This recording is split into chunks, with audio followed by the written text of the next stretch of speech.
Okay, good evening, good morning, good afternoon, wherever you are watching us from. We thank the Almighty God for another beautiful Saturday. And here we come, another fantastic study abroad podcast from the Fred Effect team. You are all welcome for joining us, and we hope that we are going to have another fantastic podcast today. So if you just joined, we are saying a big welcome. I can see that right now we have over 20 people joining us. Thank you for even joining in advance. We really appreciate. We hope that today's session is going to be very insightful.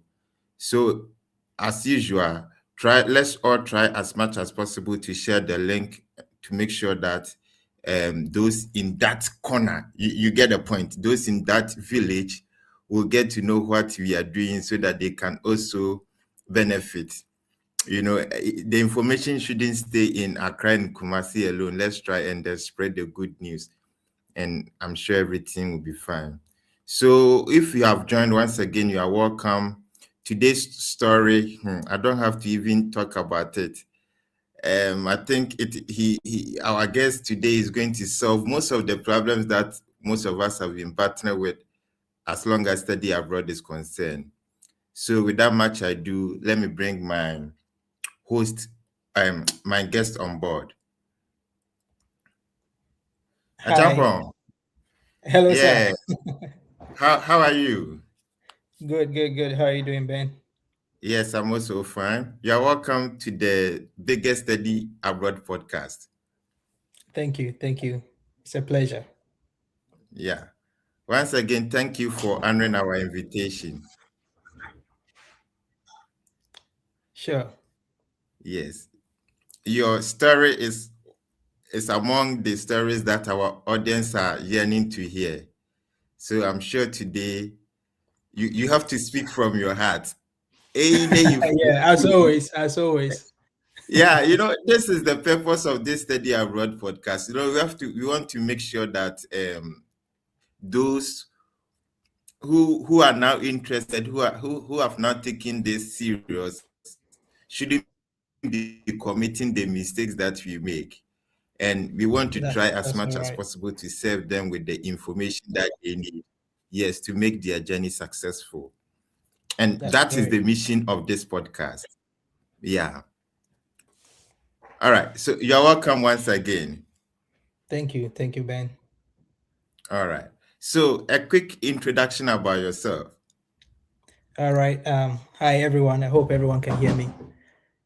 So my name is Ernest Champon. And first of all, I want to thank you, the Fred Effect team, and say hi to all your viewers right now. My name is Ernest, as I said. Currently living in Iowa in the United States. I work with the University of Iowa Hospital with the supply chain department, and I'm from BA in Ghana. I know most Hey, of you are familiar with BA is very big. Oh. it. Yeah, I'm from a place called Drobo. Drobo. Yes, I think Drobo is now part of the Brun region. yes, Bono region. Yeah, Yeah, precisely. so now you are not from Brungahafu, please. I'm from Bono, and I can speak Bono. Yeah, Yeah, okay. Wow, yeah, that's right. I see. All right. So thank you once again for honoring our invitation. We are pleased to have you in the studio. So is that all about you? Is there any fun fact about you? Oh yeah, of course. Fun fact: I'm a church leader and also a DJ. You know how those two do not really go together, but yeah, that's my So how kind are of. you managing it? I mean, I do it anyways. I just make sure people are dancing. That's what I do. Hey, and that's all course, sorry, your church leaders will have issues with you. They are okay with it. Are you sure? Yeah, yeah, very much okay. Wow, interesting. Being DJ and at the same time being a church leader. Interesting. Mhm. Yeah, All I right. see in the comment that someone is correcting me. So I'm from Adamsu. It's a place quite closer to Drobo, but then people don't really know Adamsu. So usually you'd have to say Drobo for people to to get it. But then It's yes, like, I'm from okay, Adamsu. somebody is watching you. And the Somebody's person, watching me. Please let me just clarify that I'm from Adamsu. It's very wow. close to Drobo. Yes, then a chap will be careful today because I tell you. if you say something that is not true, I'm sure you'll be exposed. The way we make one there, you don't have to That's hide right. anything from That's us. right. So. That's right. Wow, interesting. Okay, so please let's share the link so that you said which village or which town in It's not a Drobo. village. Yeah, it's a town. It's a town. Which Adamsu. town? Adamsu. Adamson. Adamsu. Yes. Okay. So please let's share the link so that the people in Adamsu can also watch us live and then listen to their own and only one, Mr. NSA Champon. So are you doing your master's or PhD? Oh yeah, I know about that. Started my masters already. Already had my first masters from the University of North Alabama, and Oh, okay. that was in 2013. And I started my second masters in the University of Iowa in Iowa, and so I completed that too. So I have my two masters now. Two masters in the United States. That's right. Wow. I'm sure today we are going to have one of the best conversation ever.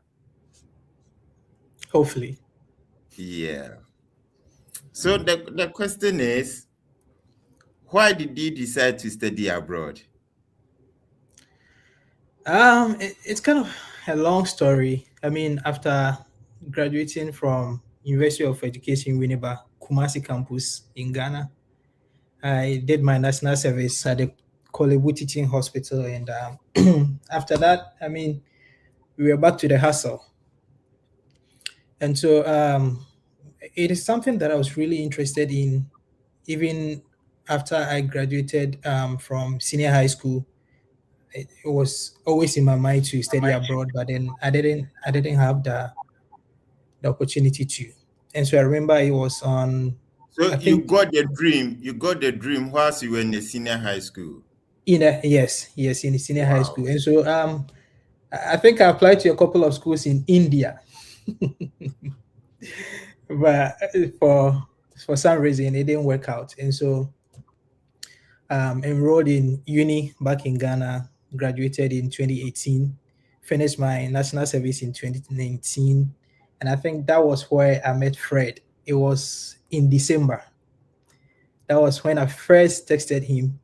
And I was like, bro, I just heard from someone that you're in the United States. And so can you show me the way? And he was like, okay, if you're serious, I can help you out. And so it was a dream that I had, but it didn't materialize until like 5 or 6 years after. Yeah, I mean, back home, national service guy after school, struggling for job and all that. And so I needed to get out anyways to look for opportunities somewhere. Oh, okay. So having had this dream from your SHS time, how did you organize yourself in terms of your university studies? Was it that whilst you are still studying, you still had in mind that you want to travel? And how did it impact your attendance to lectures and that kind of things?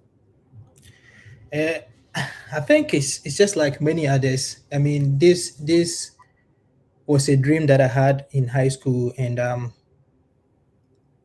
after going to uni, I think at some point I just forgot about it.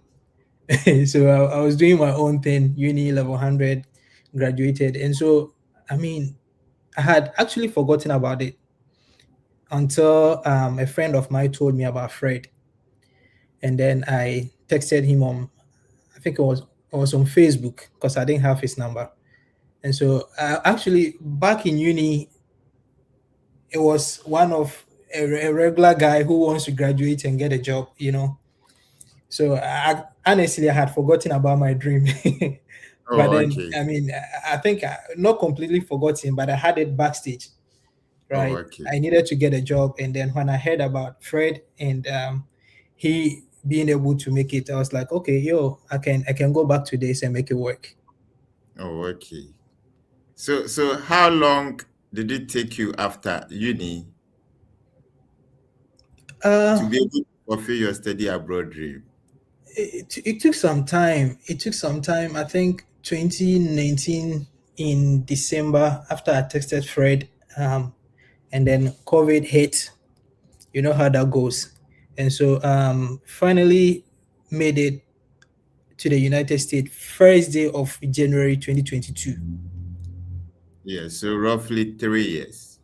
Yes, so it took 3 years, a little over 3 years, Oh, okay. and that period, that's where the story lies. Yeah, so and that's what we are interested. So what went into the process? It was a long process for me because I remember talking to Fred and he wanting to help me apply to a specific school. I mean, we're open to so many schools, but then I wanted to be at where my boss was. So I was focused on that school. And actually, he showed me how to send emails and all that to the inquiry emails. And so started when I realized that school wasn't working because I applied for my first program in that school. It didn't work. I applied for a second program in that school. It didn't work out. And so I was like, okay, why don't I try a different thing? And so I began to send emails to a couple of different schools. And the last time I was scrolling through my emails and I was trying to see how many emails that I sent. And I think I could count about 74 emails. Wow, 74. 74 different schools. That's how bad I wanted it. So please, you can type in the comment section how many emails have you sent so far? Yes, if you've not sent more than 74, it means yeah, you have a long way to go.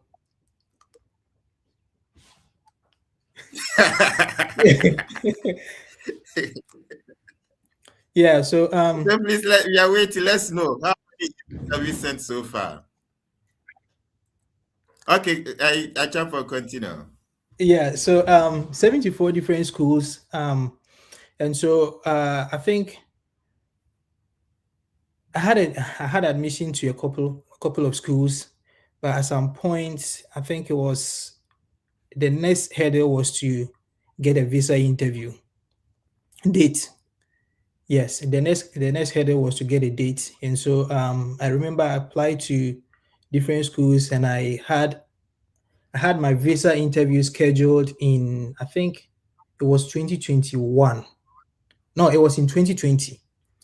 Yes, but then because I couldn't get a date, that was before my class start date. We had to reschedule anyways. And so I deferred my admission to the following semester.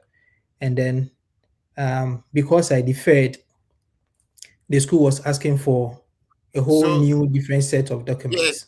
so now we don't want to miss any aspect of your story. So Mhm. please be clear for us. How many did you apply to out of the 74 emails? And then um how how many schools did you get admitted to? I think the total number of schools that I applied to, I don't think I can remember the exact number. But then I remember I had admissions to, I think, 15 schools. Yes. And then, I mean, you get the admission and then you have to go through the financial requirements whole process before you get your I-20. And so, to be precise, it wasn't all the 15 schools that I was able to, submit my financial um, requirements to. And so I remember I was able to secure about, before I got here, I had about 8 or 9 I-20s from different schools. Oh, Yeah. so all these 15 schools, did you pay for the admission No, application no, fee? You no. applied for free. Oh, I paid application fee to some schools, not all of them, but then I remember some of them uh it was it was hard. I mean, back in Ghana, a national service guy, not a national service guy, an unemployed guy being home and then Unemployed paying graduate. graduate, yes. Yes, being home and then paying all these amount of monies. And so some of the schools, what I would do is to like be in their info sessions. I think as part of that, they give you some admission fee waivers, and then some of them too. After I put in my application, I will email them to ask if like they have any sort of assistance for people like us. And so yeah, some said yes, some said no, and so those that said yes to me, I completed my application with them. And so about 15 or more. It wouldn't be less. It was more than 15 schools. Oh, okay. Yeah. Interesting. Yes.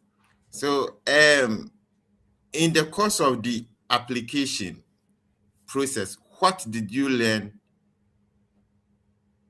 by the time you are done submitting all your applications, or maybe after you had received all your admissions, making decision to leave, to move out from the country? What did you learn specifically from the process? I think I think the most important thing in the whole process is to fall in love with it. Okay. That is what I did. And so because I was so much in love with the process and I wanted it so bad, I didn't see that I was putting in much effort. But then it was until I completed the whole thing, got here, and I was reading my emails, and I was like, did I really send 74 inquiries? So I think that the thing is, my thing is, you have to take it as your full-time job, right? And you have to fall in love with it. If not, I mean, if you're in love with someone, there's more to make you break up with them. But then if you're kind of I like you, I don't like you, something small can drag you off. And so I just fell in love with the process. And so what I can tell everyone here is it's about how bad you want it, right? And so you just have to take it as one of your jobs and fall in love with it. That's all. I think it surpasses everything. Oh, okay. So after emailing the professors and some of them agreeing to offer you assistantship, what happened is? Um, so that is another story because as part of the process, funding is one aspect that is very important in this whole journey. And so funding was a bit challenging for me because I was coming in the spring semester. Yes, as I said in the beginning, I got admission in the fall semester, but because of visa interviews and all that, I couldn't make it work, and so I was coming in the spring semester, and uh, funding was challenging, and the school that I ended up going, I didn't have to apply for funding. It came automatically with the admission. And I think one thing that was very outstanding with that school was that they actually gave you a housing scholarship. Wow. And so for all the 2 years that you're going to be in that school, you didn't have to pay for housing. So Wow. they give you, yes, as an international student, they give you a free housing, and then They gave you, you or they will give you. they gave me they gave me Aha. free housing. Yes, they gave me free housing as part of my scholarship, and also gave me a tuition waiver as well. And so that brought down the the fees, the deficit to, I mean, I'm not sure of the amount, but then it was, I think it was less than $3,000. Oh, okay. Yeah. Wow. Such an interesting journey. So when you were starting, was there any hope for you, even though you loved the process? Uh, uh, when I was starting, I mean, as I said earlier, the first school that I applied to, they didn't admit me. They said they don't want me. And so I was like, is this going to work? I applied for a second program in the same school. That one also didn't work. And I was like, is this really for me? And so I remember there's one school in Michigan. Am I allowed to like mention names of schools here? Yes, you are allowed. Very soon, we Yes. even share this. We will show them on the screen so that those who have not heard it before can write it down and then Okay. start up Okay. the school. Yeah. There's this school in Michigan, Central Michigan University. So that was the first school that gave me admission. And so I think I was in the car from Drobo to Adamsu somewhere around 5 p.m. And I saw my email and it was admission. Congratulations, Mr. Ernest, whatever. And I was like, oh, so this could work. So that was where the hope started from. So when I started first two programs, no admission, I was kind of skeptical a little bit. But then as time went on, and then Central Michigan gave me admission, that was where the hope started from. And I knew that people like me could also come to study in the United States because if I remember, I think I'm the first person from my hometown, or maybe the second to study in the United States precisely. So that really gave me hope. Yeah, Comrade, this statement you made is very deep. Like people like you. Why are you saying that? That if people uh, like you can study abroad. I mean, that's as I said,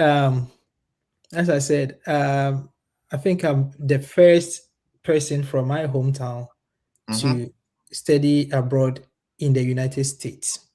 Let me be clear, in the United States. I think there was someone before me, but then he was kind of on and off. He didn't really stay in my hometown. And so I wouldn't count him as part. And so because I had never seen anybody do it, I was kind of asking myself if I could do it, you know. And so the first admission came and I was like, okay, so this could work. And then started hearing stories of people, I mean, high school, went to Sunyani Senior High School, of course, a good one, the best in BA. And and so people like me means somebody who has to be the first to do it, you know. That that comes with kind of the first mover. It comes with some challenges of its own, you know. But then Yeah, I thank God there understand. were people like Fred to be in my corner to coach me all the way before I got here. So yeah. Interesting. Interesting. I think in the comment box, I don't know, for some reason, people are asking about CGPA, CGPA. I don't know what they want. But I think, Achampa, you'll be the right person to help us. SOP and CGPA, which one do you think plays critical role when it comes to studying abroad or studying in the United States? I think the admission process in the United States is quite different from what we have in Ghana. In Ghana, like they put everyone in a pool, right? And then at the end of the day, they like sort out, and then but here it's more like a case by case basis, you know. And so if you ask me, SOP and CGP, I would say they move hand in hand, but I think over here they kind of consider someone with a very strong personality, you know, and s- most importantly, it is not about where you've been, it's about where you can go. So it's more about potential, right? It's a holistic process. So CGPA cannot stand on its own. SOP cannot stand on its own. Um, uh, Tests like SAT, GRE, GMAT, and all those, they cannot stand on their own. It's a holistic thing. But then if you can have a little bit of everything put together, I think it kind of gives you a higher advantage than someone who has a high GPA but maybe a low potential, right? And so, Okay. I mean, I don't think CGPA can be an excuse for everyone. Why? Because have you not seen someone who had a 3.8 or a 4.0 who, as at now, is still in Ghana, hasn't had the opportunity to come to the US or anywhere they want to go? I've seen such people, right? So if CGPA is the only thing that they look for, then why is this person still in Ghana? Why is this person still in Nigeria? And so I think CGPA cannot be an excuse for for for people not to study abroad. Of course, I think at some point we will go through that. There are certain things that you have to do to make sure that even though your CGPA might not be very good, but then you can still stand a chance to study abroad. Interesting. Universities look at where you are going or where you can go, but not where you are now.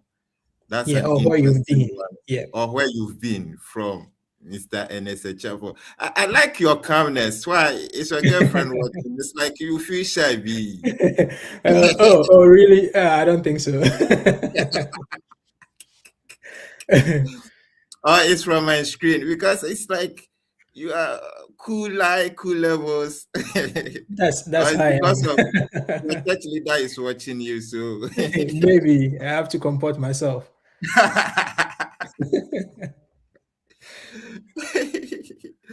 Wow. So please, this is from NS. He's telling us that universities in the USA look at potentials. So sometimes it's not a matter of your CGPA, but what is in you, what you are capable of doing. So, but example, it could be that my CGPA is very low, like I can't coin so it left coins. What I go do? Yeah, so as I said, the whole process is holistic.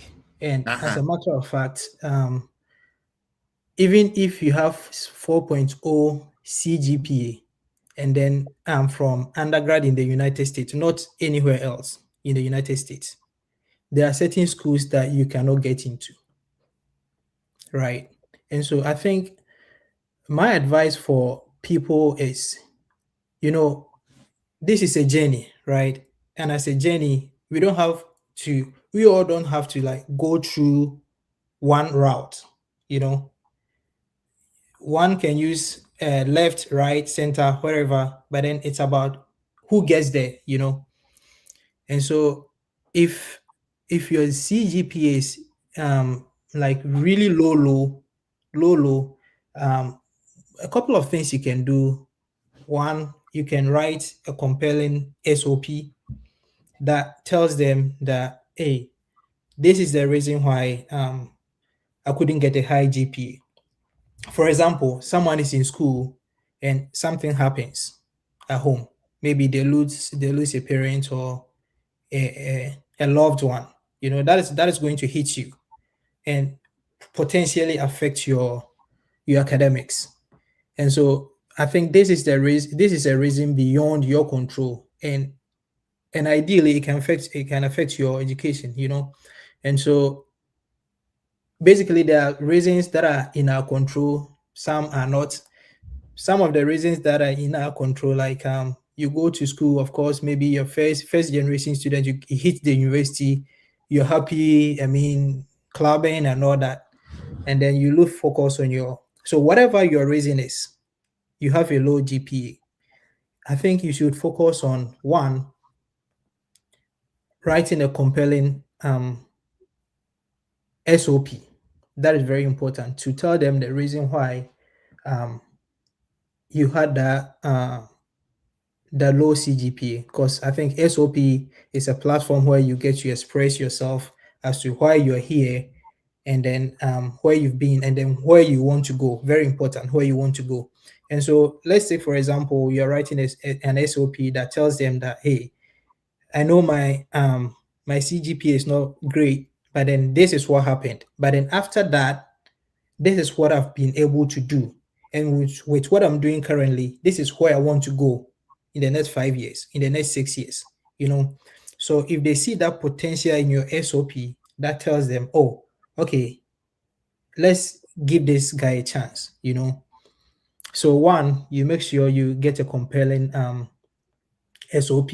And then two, I'll put it this way, you cut your coat according to your size, if that is the right framing, right? Because I mean, a low CGPA and you want to get to Harvard, you know, it's something. Empha. So there are so many bridges that you can use to get to where you want to go.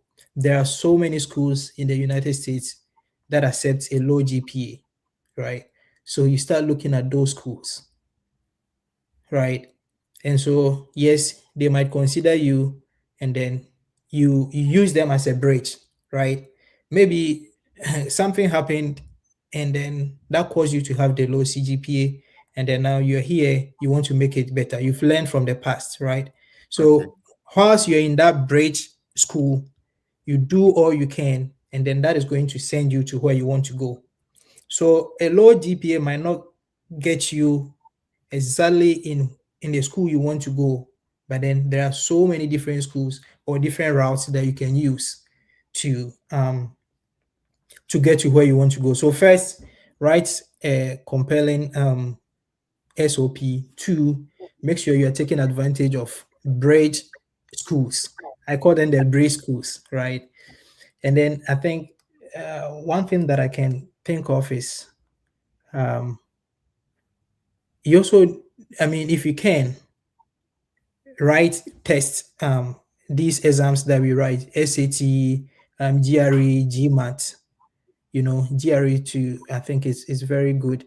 So if you have a low CGPA and then you have a high GRE score, that score can compensate for your low GPA. And then you explain to them again in your SOP that, hey, this is what happened in my undergrad. That is the reason why I had this. And so I've made up, sat for the GRE exams, and this is my score, right? I think people have done that. And so that can compensate for your low GPA. And then maybe to add this, if my talk is not long, uh, Yeah, you, we are interested. You know, we yeah, are ready for all the hacks. So yeah, you can also leverage letter of recommendations, recommendation letters.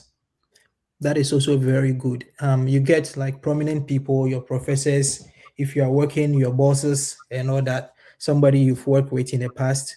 They can also attest to who you are, where you've been, and where you want to go.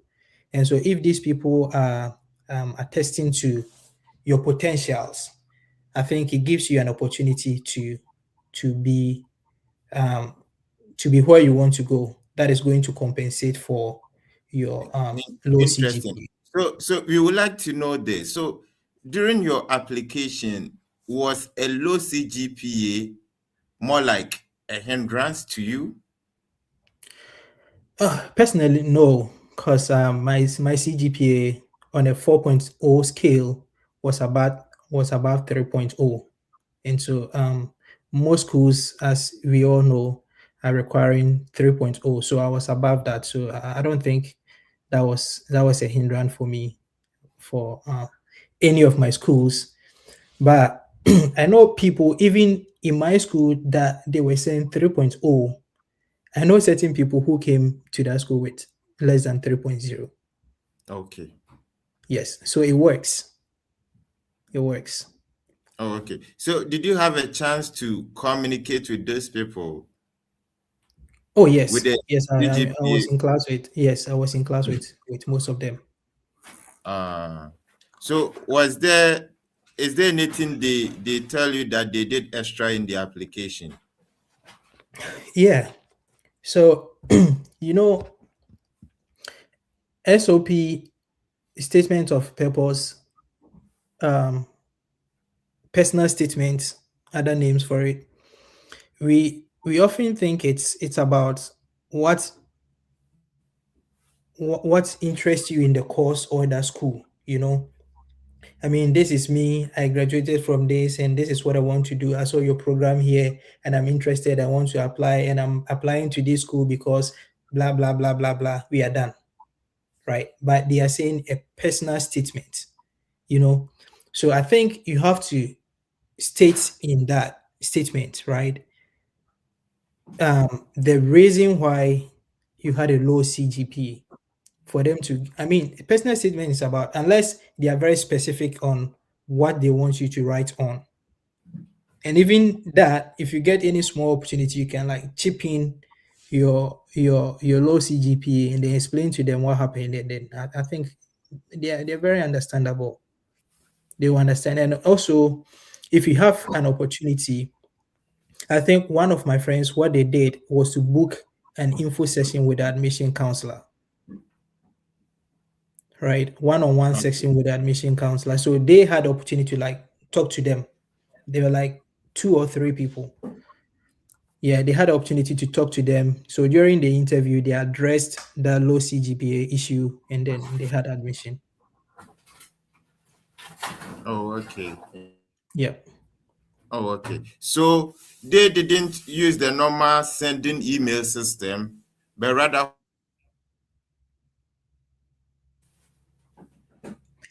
they Yes, didn't. yes.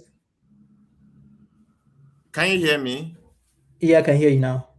Yeah. So they didn't use the normal sending email system, but they decided to book online session with the admission officers or admission coordinators before they put in their application.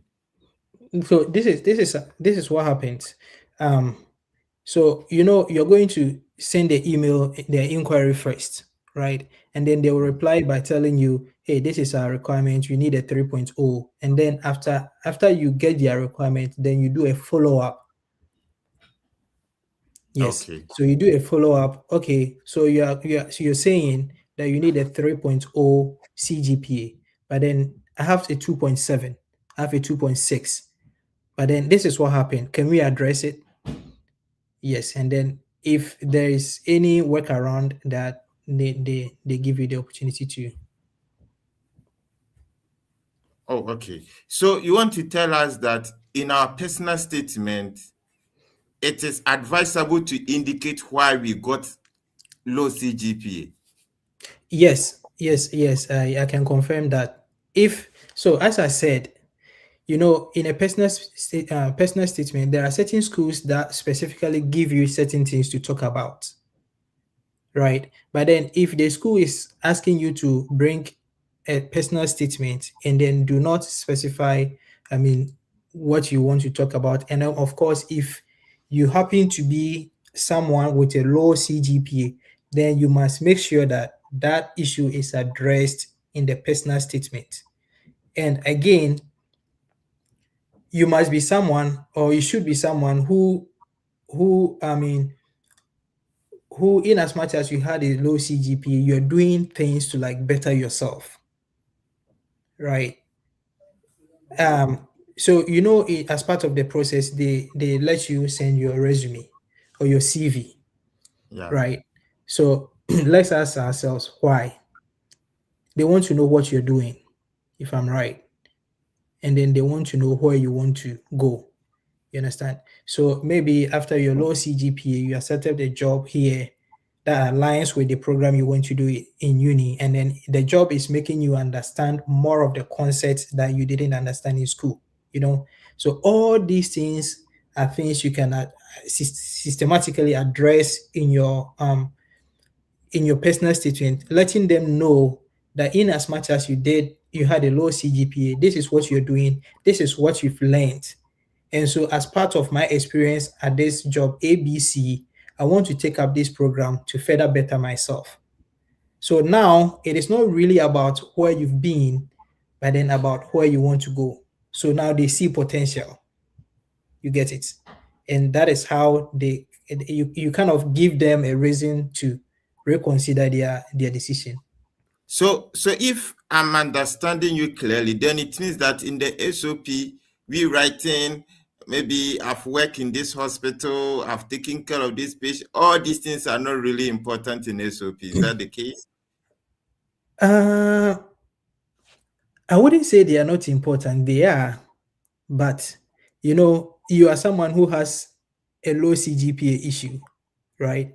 And then, so I think you'd have to find a way to like tailor what you're doing, right, to where you've been, and then that's gonna both working together gonna propel you to where you want to go, right? So, if I can give you an example right now, I did engineering, right? In Not me, but somebody did engineering, or maybe I did accounting, right? But there was some of the accounting concept that I didn't understand. But after school, I've had a job with an audit firm, right? And then through that process, I've come to understand some of the audit processes and all that, you know. And so, okay, so now I'm in a better place to study abroad or to further my education, because the things that I didn't understand that gave me low CGPA, now because I'm working in this field, I've had more understanding to that. And so I think I'm in a place where I can further my education, like grad school and all that. And so you make sure that these things are addressed in your SOP. I think the SOP for me is your platform. That is your platform. So you make sure that everything concisely, right, could be addressed in that statement. Yeah. And you see, so as you are saying this just came in mind. That is why in the application portal, even if you have CGP of 2000.9 and I have CGP of negative 0.002, all of us have to submit the same application requirement, including SOP. Hmm. Yeah.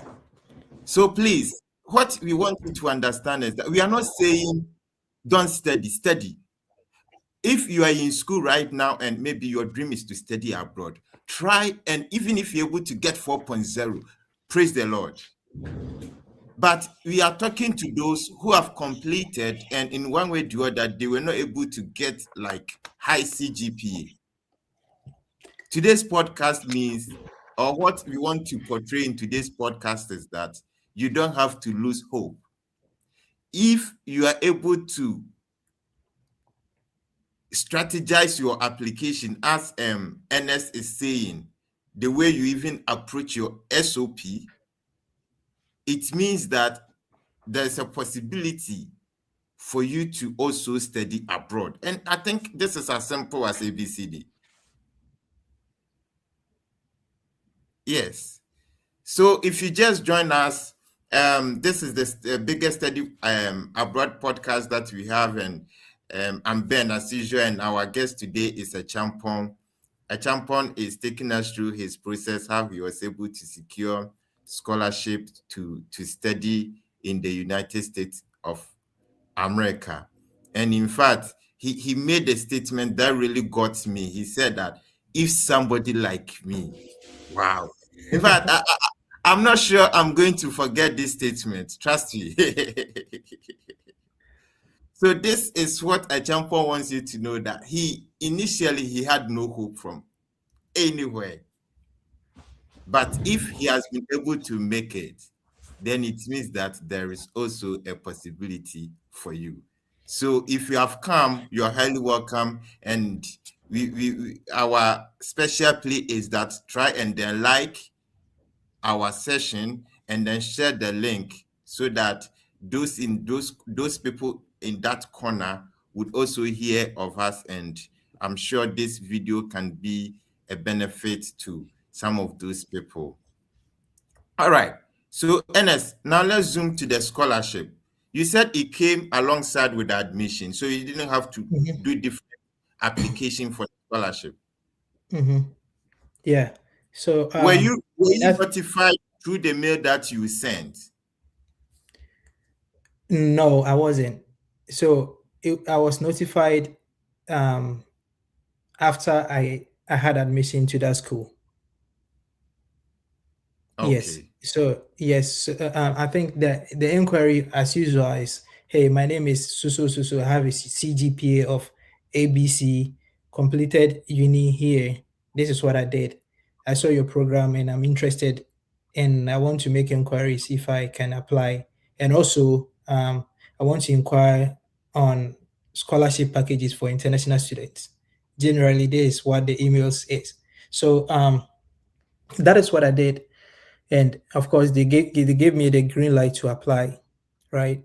They told me they have international scholarship for international students, and so I applied, and that scholarship came with the admission, so I didn't have to do a separate scholarship application. Oh, That okay. was my for my first school. For your first school. Yes, Oh, okay. that was for my first school. So, what was the package like? uh the package for the first school was it was a housing scholarship, so free housing. As a grad student, you don't have to pay anything for housing. So I would estimate that um to be around maybe $700 or $800 a month.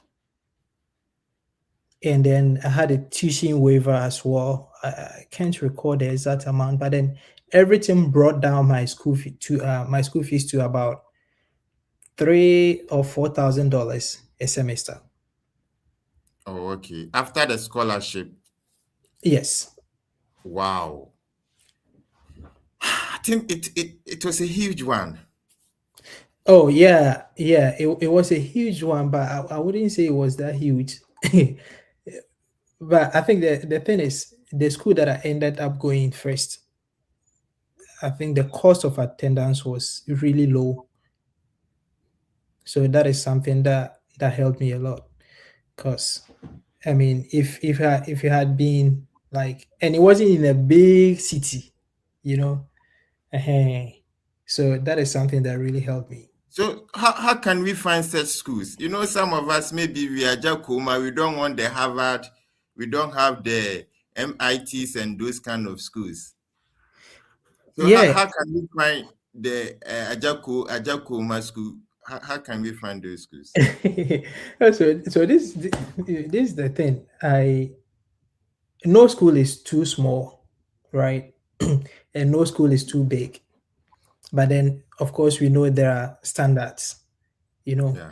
And I think so. I think I saw a prompt posted by Fred on Facebook or something, that you plug in the prompt and then it shows you schools, you know. But I think you'd have to, first of all, I would advise people not to like just apply to any school at all. Before you apply to a school, you make sure that you've really read about the school, the state, maybe the city that the school is at, and the admission requirements, and most importantly, we mostly forget the cost of attendance. Yes, because I mean, what does it what does it where does it end if you have admission to a big school but then you cannot pay for, you know? So if the journey is to get here, right, which is the case for most of us, you would have to look at schools that matches your, you know. I'm not belittling anything, but then I'm just being real, you know. Yes, look at the cost of attendance, because the school that I went back in Alabama, it's not the same school that I completed recently. Huge difference, about In terms of tuition, it's about $20,000 difference a semester, Different. you know. And I couldn't have jumped straight to this school, right? I had to use Alabama as a bridge. So as I said, you look at bridges, right? There's so much you can do, but then you might not be able to like do it all at once. So you make sure like if you have any opportunity to cut corners, bridges, you make sure that you use them. Oh, So okay. if I don't know if I answered your question, but then simply you can go to plug in your the program you did in uni and then the program you want to study, and then maybe add a prompt, maybe with low tuition, something like that. I know tuition might not be a problem for some people, but then if it is your problem, right, you make sure that in as much as you're looking at school, you're looking at schools with like low tuition as well. Yeah, Nana, the truth is we need full scholarship. Oh. You Oh, ask my people. oh, full scholarship is good. It's Yes, we very need good. full In fact, scholarship. it's very good. But then I don't think full scholarship could also be a reason why you wouldn't come, right? Okay. Some people are lucky they had full scholarship, but then you might not be one of them. I wasn't one of them, anyways, but I was able to do it, right? So I don't think full scholarship should be a reason why you wouldn't come. In fact, some people came without even knowing how they are going to pay their first semester school fees. But the catch is, if you find yourself in a big school that is saying $20,000, I mean, that's going to be a challenge. But then if you find yourself in a small school where uh, they say they need like $5,000 or $4,000, I mean, there can be a workaround. My boss Fred knows that. Yeah, it's in my story. So yeah, I think if you can afford, yes, or if you get a full scholarship, fine. But if you don't, that shouldn't be a reason why, if you want it, you would stay back in Ghana and say, I didn't get a full scholarship, so I'm waiting for next year. Right? Just make the move. But then you make sure you wouldn't find yourself in a place where the pressure will be so much, right? You'll be in a place where like you can cut corners. I mean, work around. A student could even send you $1,000, which wouldn't be too much for them. But then if you're asking somebody to send you 5,000, $10,000, that would be a lot, you know. Mm. So yeah. Interesting. Yes, so far you've managed to do two masters in the United States, which is a big plus. Charlie, studying is not easy, but you've been able to go this far. Well done. So, having gone through these stages, I just want to know, do you think there are some things that you still wish you had knew during your application? Uh, yes, during the time you were applying, especially for your first masters. Mm, there's definitely things that I wish I knew, but it's kind of hard to think about them off head like this. But um, maybe I wish I knew I could do it earlier. you You could know, have instead started of like, earlier. yeah, yes. Because I mean, from 2019, 2020, 2021, 2022, that's like 3, 4 years, Yeah, so I wish I knew that. Yeah. hmm and Oh, also and also I wish I knew you could like transfer to different schools like that without any hindrance. You know, I mean that's why I said about the bridge schools. You can apply to a small school, get here, and then now you can transfer to maybe a bigger school whilst you're here. Because the moment you get here, there are certain things that are not as rigid as it was back in Ghana. You know, yes. So yes, I wish I knew that too. Oh, okay. So it means that you can still go to your dream school. What matters is your ability to enter. Yes, yes, you Oh, can definitely do that. I mean, I know people who, uh, after uni, undergrad, came here and then community college, and then now they go up the ladder. So it works. oh, okay. So before we come to the life in US and how you managed to add second masters, we want to know, how did your visa process go? Was it something smooth? Was it once, or you have to attend it like one, two, three times? Visa process, I think, yeah, it was a hurdle for me because I applied for my visa in Ghana, I think in 2021, and no, in 2020, I mean, something like that. I I didn't get a date. So the date I had was it was 3rd September. But my program was supposed, no, it was 15th, something like that. But it was supposed to start in August. So I sent them an email letting them know that this is the situation. So they extended it to 3rd September, but then still it wasn't up to the date. It was somewhere around 15th. So I had to like cancel the whole thing and postpone my admission to spring. And Oh, so okay. from that point, I had I think I had paid for my service fee already. And then a colleague of mine, shout out to Pacman, Prince Asamoah in Illinois, told me that there was a way in Ivory Coast. And so I ended up going to Ivory Coast to for my visa interview. And so from Ghana, I didn't get a date. Ivory Coast, as at that time in 2021, I mean, I think there was a date every single minute. And so I scheduled my date, and I was scared. And so I rescheduled. It was like 3 days to the interview. I was scared again. I rescheduled again. And so I don't think it was as difficult as it is right now. But yeah, yeah. Was it that you were not really prepared, or you were just scared? I was scared because having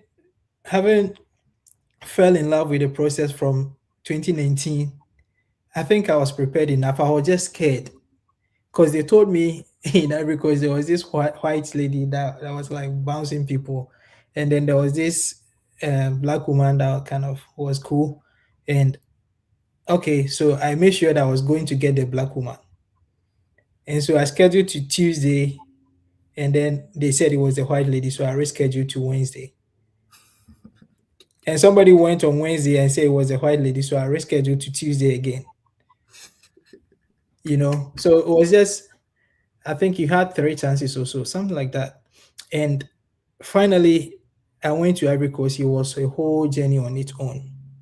And I maybe I have to say this. There was never a time in the whole process that I didn't know I was going to get a visa.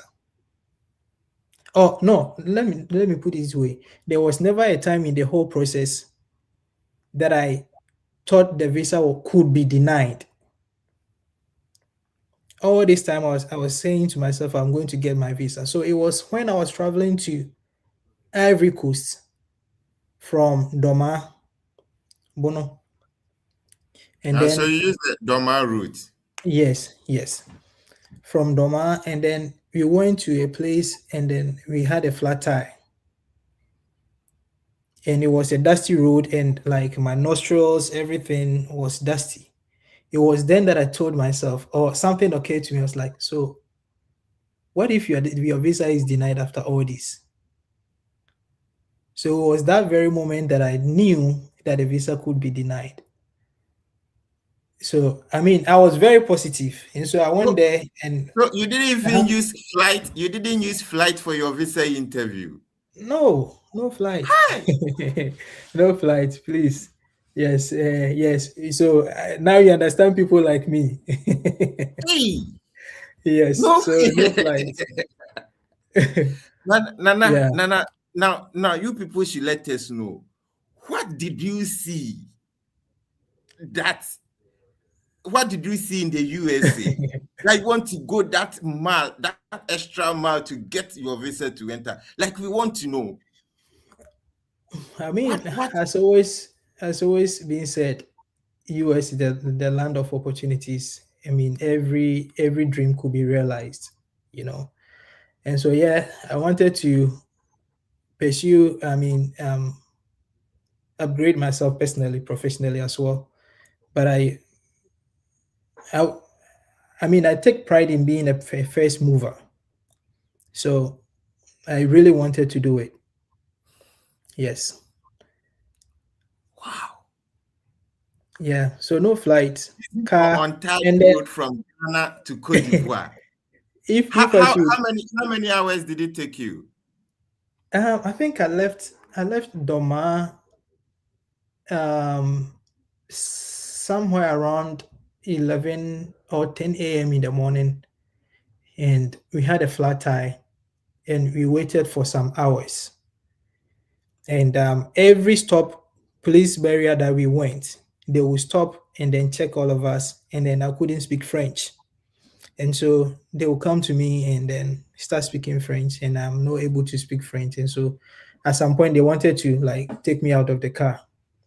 They didn't want me to go anymore because I don't know why.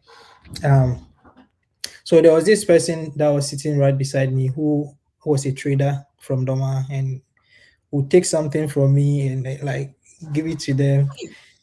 Yeah, so it was a long route. I think I got to Abidjan around 10 p.m. around 10 p.m. in the night, 10, 11 p.m. Yeah. Wow, Yeah. So it was like a 12, almost 12, 12 hours 10, 12 hours journey. Yeah. journey. Yeah. By car. Hey, Nana, you were determined though. Yeah. Yeah. I tried. Yeah, I'm not sure any lady can give you a broken heart, because the heart is hard. I mean, the heart responds differently to that.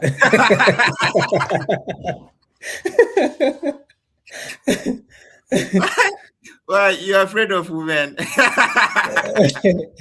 Yeah, the Bible says it. So yeah. Women, Yeah, I'm eh? not sure. I'm not sure. I'm going to say I Well, think women interesting. are very powerful, so we have to respect them. You said Bible and I'm helping you to quote. Interesting. So what were some of the questions you were asked, and how did you answer them? Yeah, so I think it was on a Tuesday. Went for my interview at 1:30, and strangely, it was the white woman. The But one you were running in ev- away from. yes, yes, in Ivory Coast, I know if people here have gone for the interviews in Ivory Coast. In Ivory Coast, if you go, they have like a TV, big screens at the place, the consular section, and then they'll be showing like prominent places of the states in the United States. Like if you Oh, go to Alabama, they'll show you like places to visit. If you go to Arkansas or Iowa or wherever. And so I was watching those videos and I was telling myself, so now this interview is the only bridge between me and America. Right. So I was there. The lady kind of mentioned my name, the Echampon, mentioned it in a funny way. And she was like, can you correct me? And I corrected her. So that kind of calmed me down because she was smiling. I mean, even though those days we'd have to like use mask, but then I could see through the mask. So the first question I think I was asked was, why do you want to go to Alabama? Why do you want to study in Alabama? I was like, I don't remember very well, but then I think one of the key moments was telling her that Alabama doesn't have like a severe weather, like severe cold, like really, really doesn't get really, really cold, you know.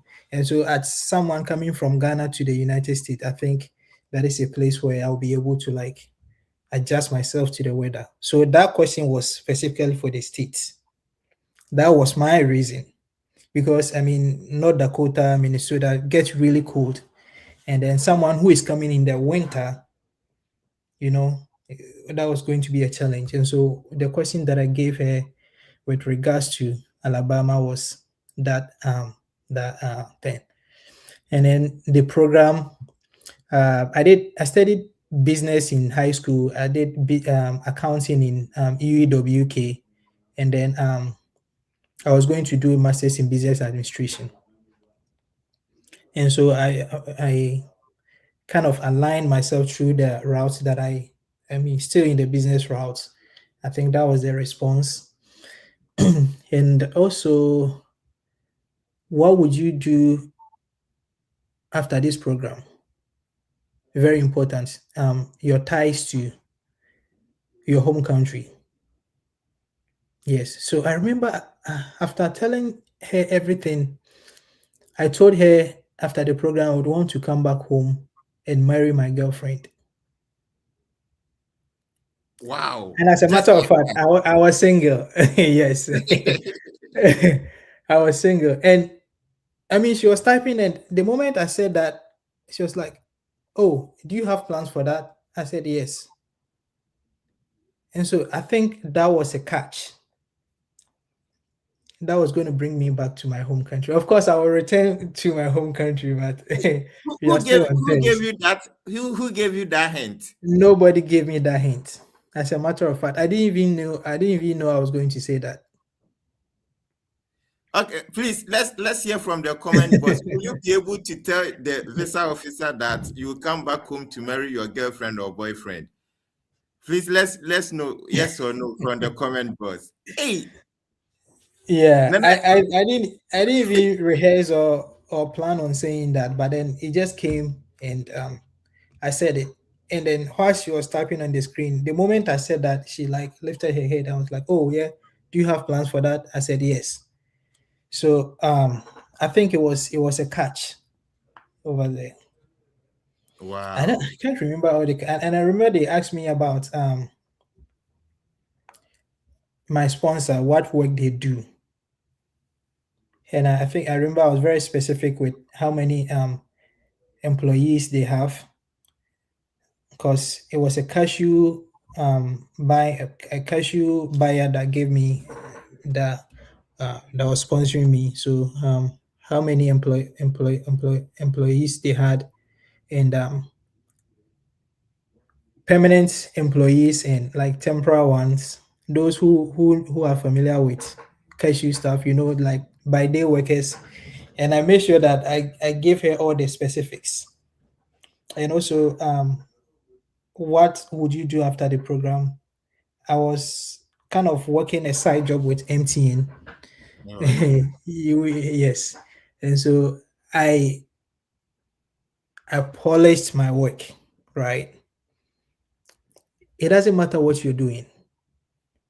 Settings is everywhere. So you make sure that I mean you're selling yourself, you know. So sell what you do. The fact that you're doing an unpaid job, they don't know, right? Even if it might be unpaid, but then it's about the experience that counts, you know. So yeah, so I sold my job and told them MTN was embarking on a project that I think the program will be helpful to that. So yeah, those were some of the questions. So are you back? I'm in the process. Interesting. You had an interesting journey, and I love your story because it's kind of you know I keep saying it's like this process. Everybody has his or her own story, which is totally Mhm, different. mhm. Absolutely, absolutely different. And so please, those of you who have been missing the podcast, don't miss. So, even after this, if I were to be you, I'll keep on watching because we are giving you informations that you will never get it anywhere. only through this study abroad podcast. So let's try and then make good use of this information, and I think it's really going to help. That's a nice one from a champion. So please, you can start dropping in your questions, and you would see if a champion will have time to answer those questions for us. And those of us who wants to join us live, I think we will put the link in the comment box so that you can join us live and then ask a champion question. You know, it got to a time the business program in Ghana, I don't know the other African countries, but it nearly collapsed.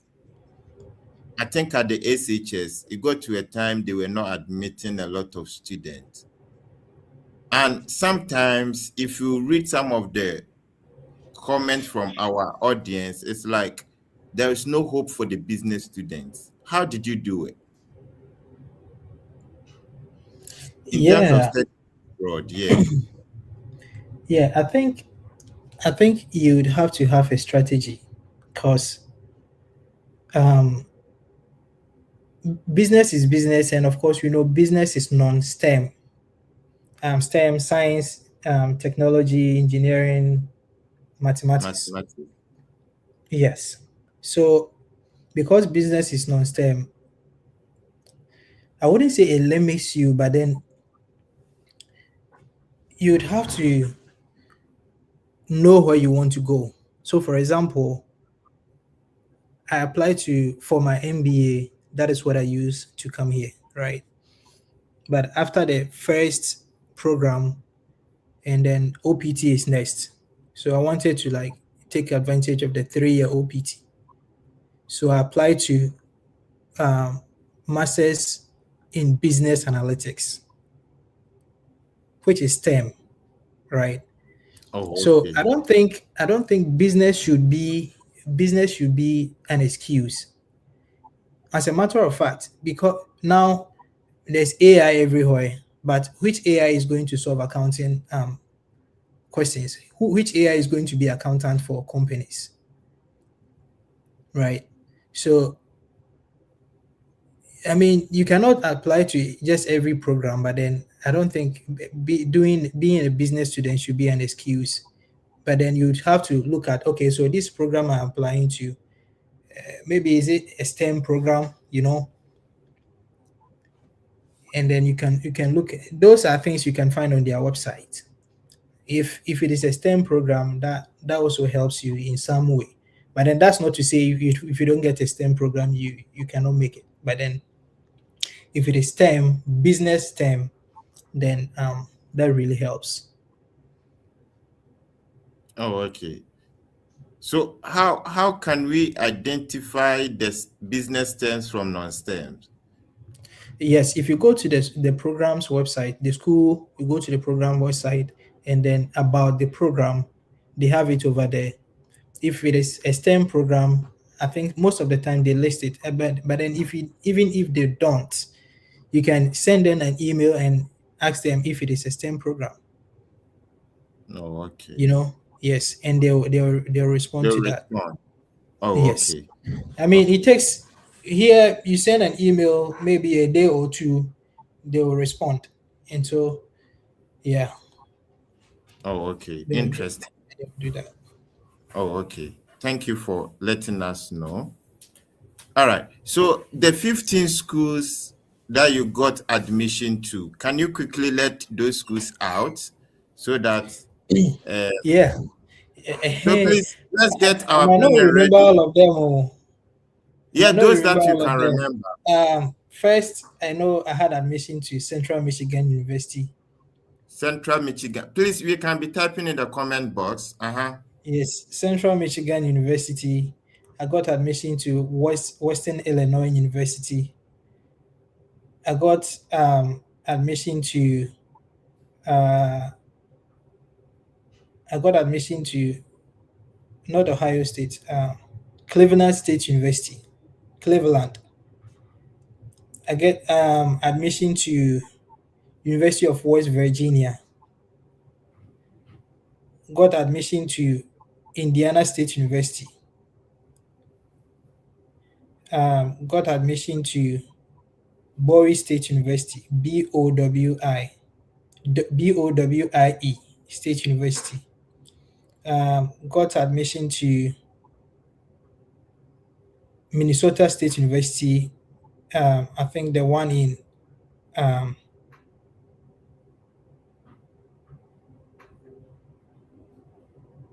there's I've forgotten. There's like two cities, but it's Minnesota State University. Had admission to.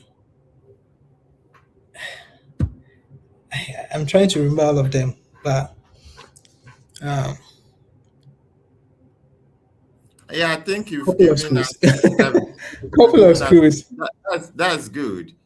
So you've given us Minnesota, Bowie University, No, Ghana. I've seen Minnesota, not Mankato. There's another one. There's another one, not the one in Mankato. There's another one. Let me look it up real quick.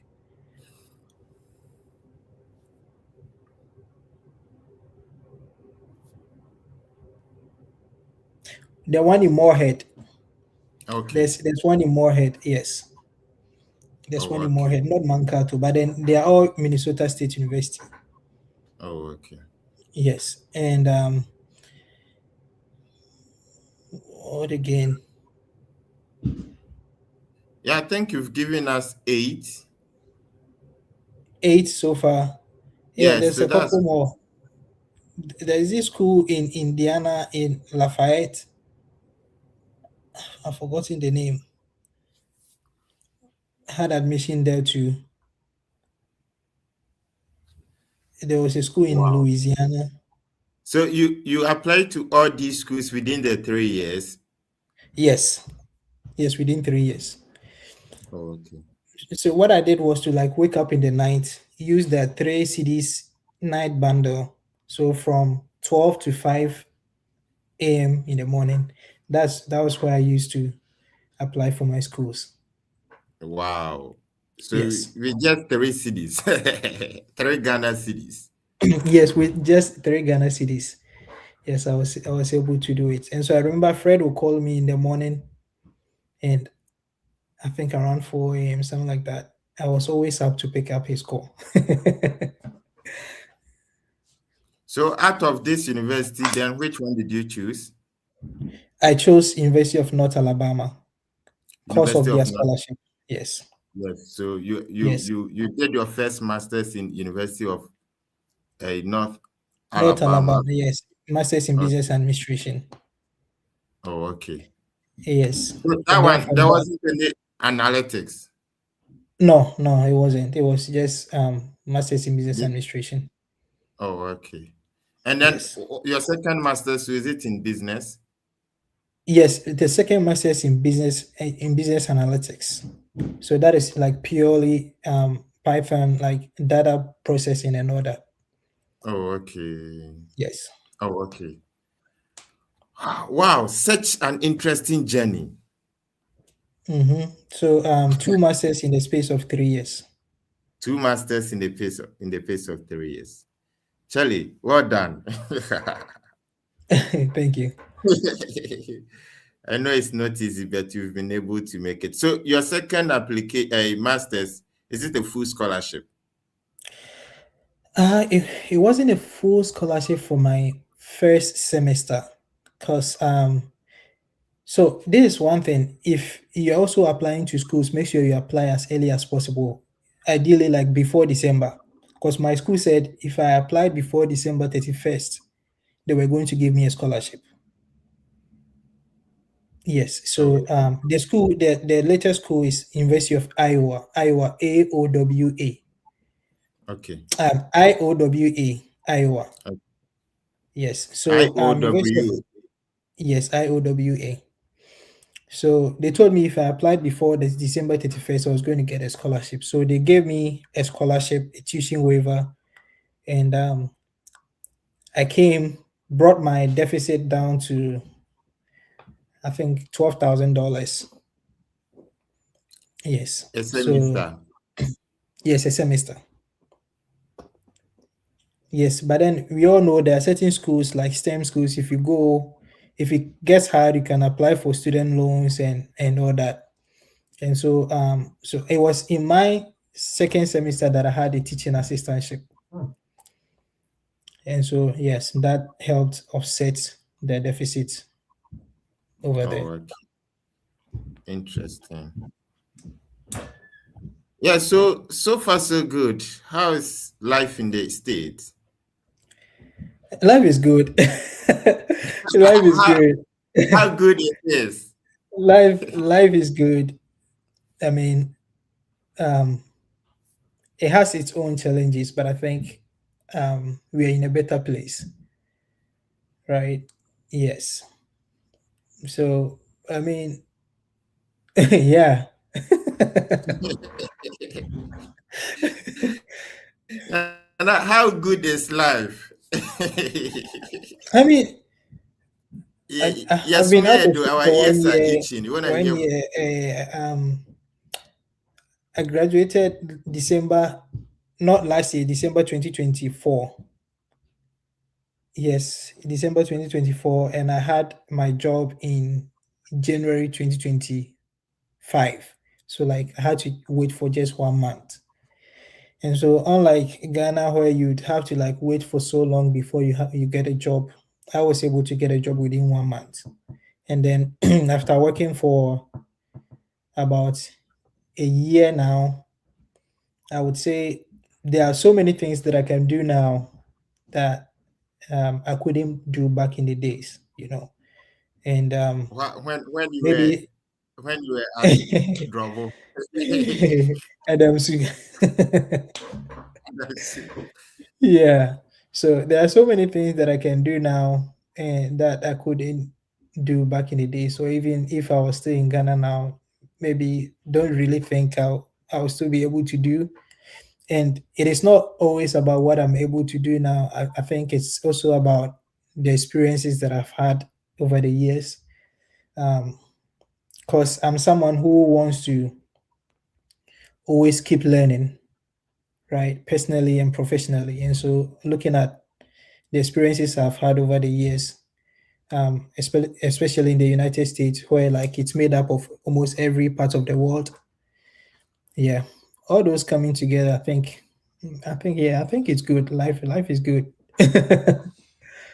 Interesting. It's not all rosy, but yeah, So it's how better. so far so good? What have that is fine. It's better. It's better than being Yes. in trouble at Tonsu. At least for me, yes, for me it's better. I've been to trouble before, man. I Oh think yeah. did we go to Sepa? Yeah, we went to Oh yes, Sepa, so yes, we yes, passed yes. You are trouble. right. And Yes, yes, you're right. I regretted using that road. I have not been there for some time, so Yeah, so it's interesting. I think we have a lot of stories to share some days to come. yes, yes. Yeah, so please, Interesting ones. this is a champion. He's saying that now life is better compared to he being in Drobo.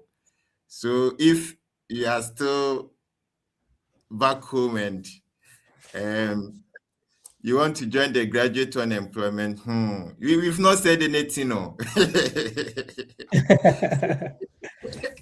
It's up to you. If you want to join the graduate unemployment, it's up to you.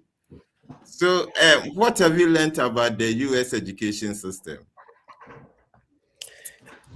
uh,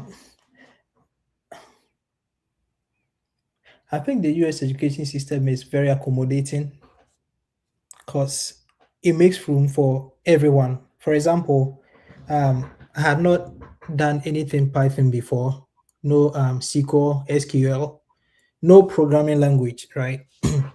And the program that I was going to do here in the University of Iowa was purely technical, right? But they were able to like start from the scratch to accommodate everyone, because it was like people coming from different backgrounds. And also, I think what I've learned is things seem to move at a fast pace in the United States. And so unlike Ghana where you can like push your assignment to like last minute and then you can maybe somehow cut corners and make it work. Here it's not like that.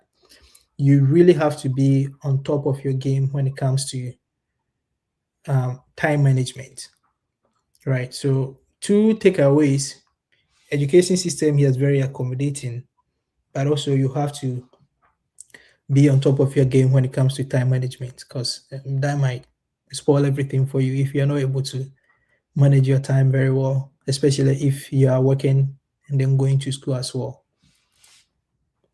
Oh, I see. So, if you had not been to US, on the cassette to a base, so if you had not been to US, I would have been in China or UK or I don't think I'll still be in Ghana. hey, Yeah. why is that I don't want to stay in Ghana? Not that I want to stay in Ghana, but I mean, I applied to a couple schools outside US, like I think Queen's University. They gave me admission in Northern Ireland. I think Exeter University in the UK, and I think Auckland in where is it? Auckland, Australia, something like that. Or is it New Zealand? Those schools. Yeah. So yeah. So, So so eventually, does if it I mean wasn't that in, you believe that your life is in study abroad? I don't know. I mean, I started this after high school back in 2013. Okay. Yes, I was going to study medicine in China, but that didn't work. India didn't work. And so I mean Yeah, yeah. I've studied in India for 2 years. So Okay. yeah, I was Yeah. in So India. if I wasn't in US, I probably not be in Ghana right now. Hey, Nana, why? Who's heat, you know? Oh, I love Ghana. I love the fact that I could play soccer every day.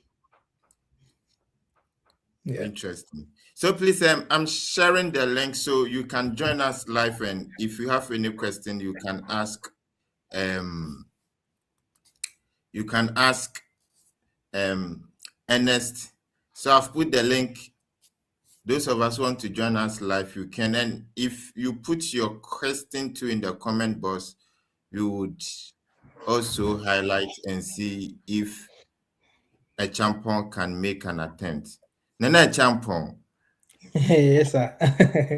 now you're enjoying life in US. Oh yes. Yes, I But am. your church leader, they kept to they no go talk about it. Eh?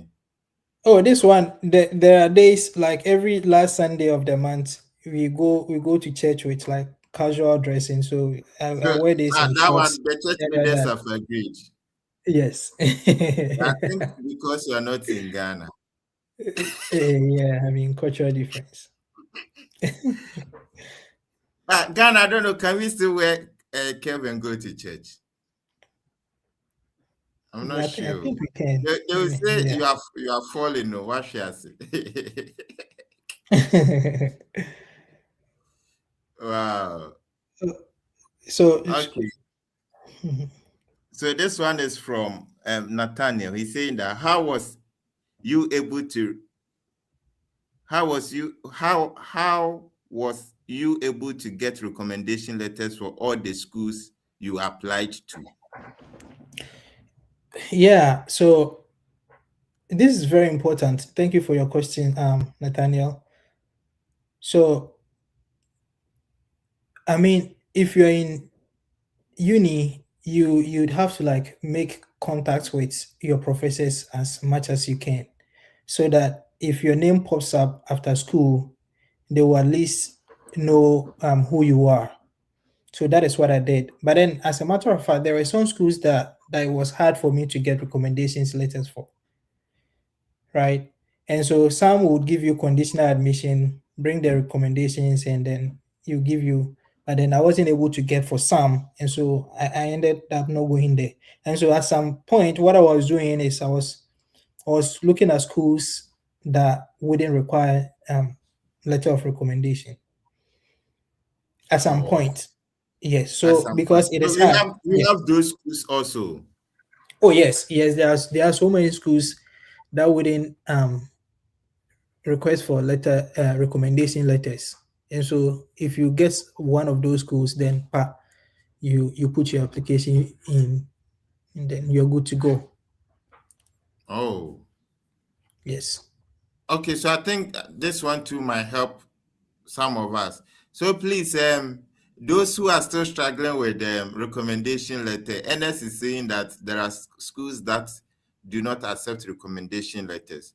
So as Mhm. usual, you can give a prompt to any AI you are using, any AI tool you are using, and I'm sure you can Yes, get yes. schools in There are US schools that do not you know, require. require them. Yeah. Yeah, okay. Thank you for letting us know. So Derek Mensah is on stage. Let me add Derek. Derek, can you hear us? Yeah, I can hear you. Yes. Yes, please, I can. Is it possible you can on your camera because it's a live show? Uh, yeah, Oh, because okay. I Understand. am We walking by the understand. roadside. That is why. Yeah. Yeah. This shows how serious you are. Even on the roadside, you are still making time to listen to us. God bless you. I pray that you become successful in your study abroad journey. Okay. Amen. Amen. NS is listening. Do you have any question for him? Um. Yeah, I have question, but I didn't get the opportunity to listen to him from the onset. Yeah, because I have also applied for schools, and then I studied business at the SHS, and then continue on with business administration in the university, and then I want to further with my masters in the same field, which is the MBA. I've applied to so many schools, but I have been getting rejections, and then so on and so forth. But still, I'm still on it. I'm still applying, because I have a low GPA.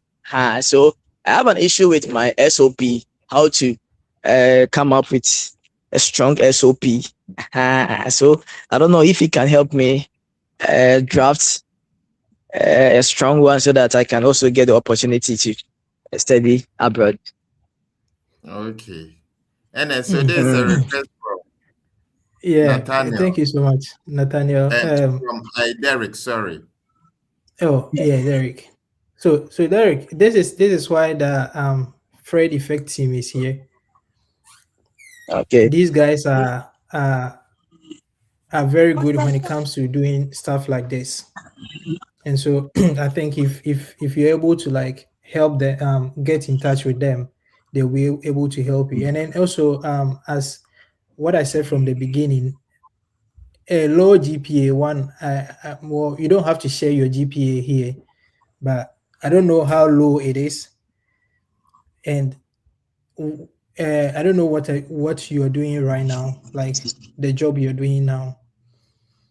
And so if you can like highlight those, you can leverage your experience you're having now to compensate for your low GPA. If that makes sense. If you're working now, you can tell them in your statement of purpose what you're doing now, and then you can also tell them what accounted for that low GPA, and then you can also tell them where you want to go in the next years, and then I think it should be all right. And so I believe if you could get in touch with the Fred Effect team, they are good at these things. I think they can help you. Oh, okay. Okay. Derek, Okay. are you satisfied? Yeah, I am. So I mean, thank I you wish for I that. could like draft a whole SOP for you right now, but that So is okay, so very so hard. I think Derek will still want to be in touch with you. So if we Yeah, want to do definitely. a tampon, I think I could saw from his speech, but he was afraid to say it. So I have to say it for him. Yeah. Thank you for saying that. I mean, This guy, he can never propose to a woman. Oh. Ernest, so if we want yeah. to get in contact with you, how can we reach out to you? Um, you can reach out via um, Instagram, EK Champon. EK. Yes, EK Champon. Okay, champion. Okay. Yes. Okay. Yeah, so on Facebook, Kwekwe Champon. Okay. Yes. Yeah, so Facebook, Instagram, yep. You're You should available see on me. Facebook and Yes. Instagram. Okay. So that is it. So Derek, whatever be the case, if you reach out to the Fred Fair team, we'll be willing to support you through the process. Okay. Okay, okay, All right. Thank you okay. for Thank coming. you very much. Okay. Thank you. I am so. Okay. All right. Um, let me see, who do we have? Berima Kofi. Hello, Berima Kofi, please. Yes, please. how are you? I'm doing great. Yourself? Yeah, we are also fine. Thank you for joining us live. NS is listening. Um, Ms. Ernest, for myself, I pursued Bachelor of Arts Political Science Education, but unfortunately, my GPA was low, 2.97. How Come can I on. maneuver On my a way out? 4.0 scale. No, on a 4.0, but I had 2.97. Okay. that's 2.97. that's good. And my problem is, you were talking about the SOP, and I enjoyed it a lot. Because upon entering university, I had a problem, financial difficulties, and even prior to my admission at the university, I lost my mom through that process. So within that time, I had a problem. But currently, I'm a teacher. I'm a teacher at Mankransu Senior High School. But I have the appetite to study Masters of Arts International Relations. Mm, I don't know whether mm. you can assist me to Hey, get Kofi, out from this. this English you have to reserve for your SOP. So Is that I'm a teacher? I'm a teacher. Oh, Government. I'm a okay. government teacher. So Oh, with okay. this, that's why. Oh, okay. So so please help me out because I'm struggling so much. yeah, I understand your situation. So this is the thing. I remember when I was talking to Fred and applying for those two schools that I was rejected. I was applying to masters in economics. Oh, okay. Yes, and I was rejected twice. And so one thing is, yes, I understand this is what you want to do, but then if one space is not working for you, there are so many places that you can look at.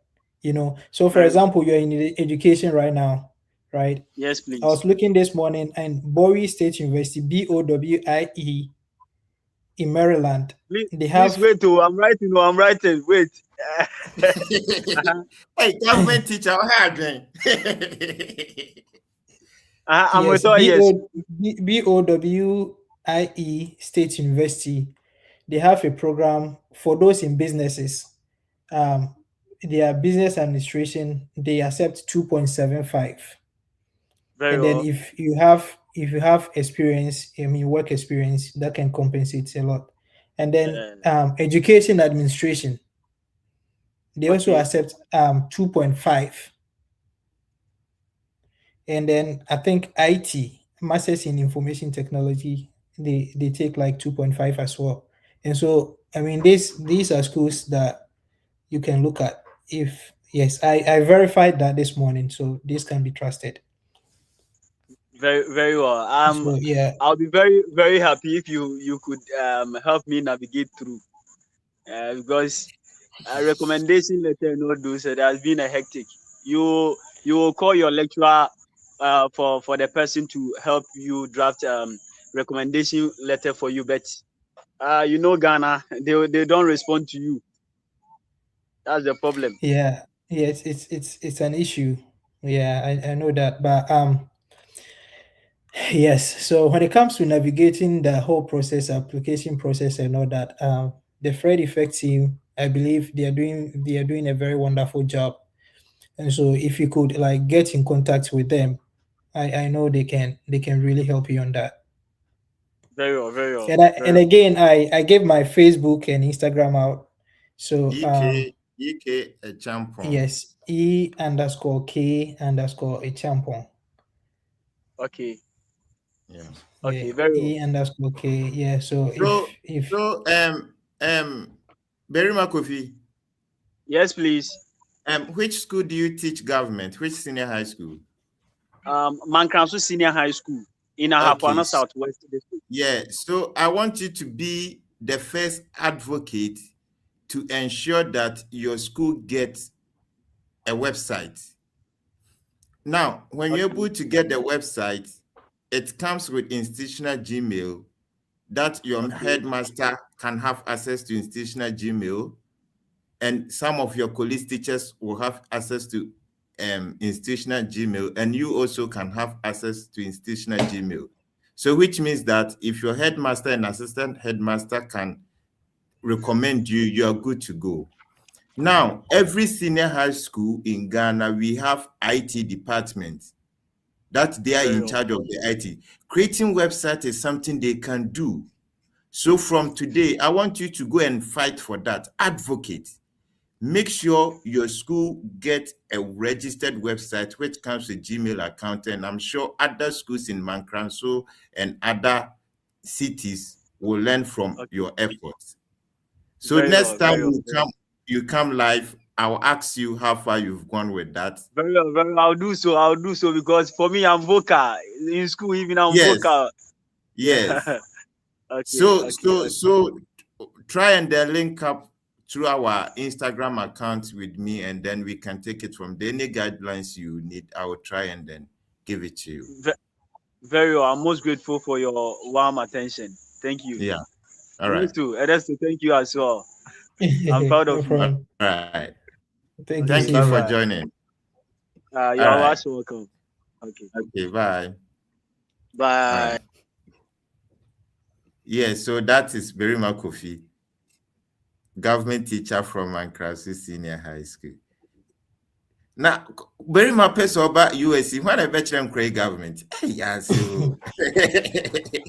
They're always teachers. Okay, so let's take this from Richard Owusu. Is it Richard Owusu? Oh, okay. I think this is not a question, right? hmm Yeah. This is the one I wanted to show. Okay, Nana Usukusi. Please, I would like to know, as a diploma nurse in Ghana, please, can I apply as an undergraduate student at US to pursue practical nursing? Which will I get scholarship, and also to even get admission to pursue bachelor registered nurse? And if it's possible, how many years for the program? Nana, do you have an idea of this? So this is very broad. I think, of course, if you have diploma in nursing, whether nursing or midwifery, you can definitely do it. I know specifically Minnesota State University in Moorhead, they have a very good nursing program. And then I know someone who had like a diploma and was able to go there. And so yes, that is very possible. And then usually it depends on the school. I cannot give you exact years that you can you're going to be in school, but I think there are some there are period for prerequisites, maybe a year, and then maybe you go through nursing school for like 2 years, So like 3 years. So yes, you can do it. Oh, okay. Interesting. So this is from I see a man Ponsa watching us live from Facebook. He's saying that aside your professors, can anyone else write your recommendation letter for you? So let me cut corners this way. Well, I wish everyone could speak to you, but it's all right. So If this is the you are thing. comfortable, that one you can, especially if there is Ehen, some. Uh-huh. ehen. Eti wo sɛ aha no obiara ɛnni mu. What I say?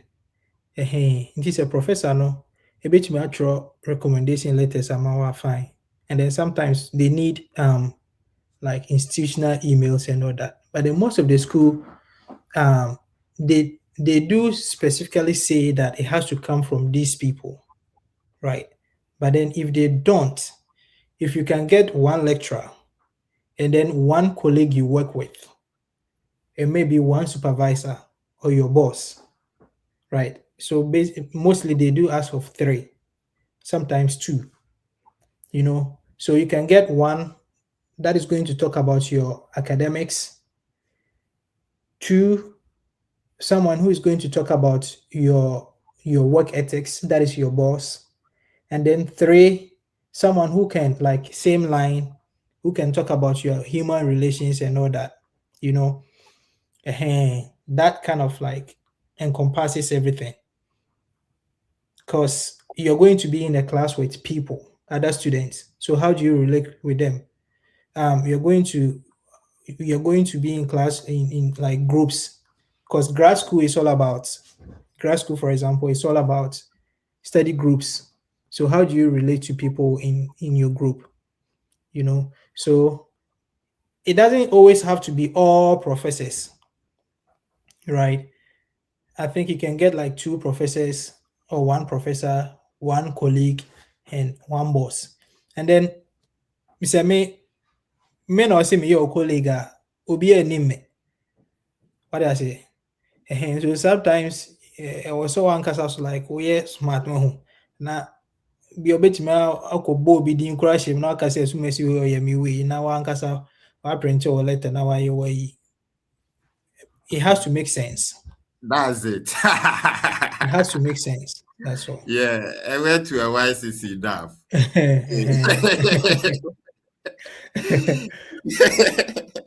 So this is from Johnny watching us from YouTube. He's saying that, please, I want to ask if it's possible to get medical school with full scholarship since I did BSc in nursing.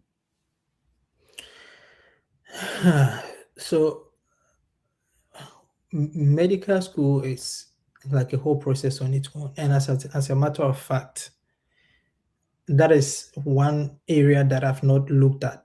I've not helped anyone or personally seen anyone like apply to medical school here.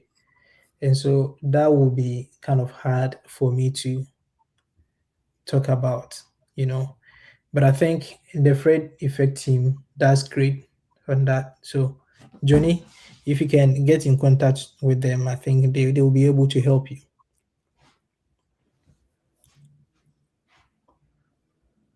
Okay.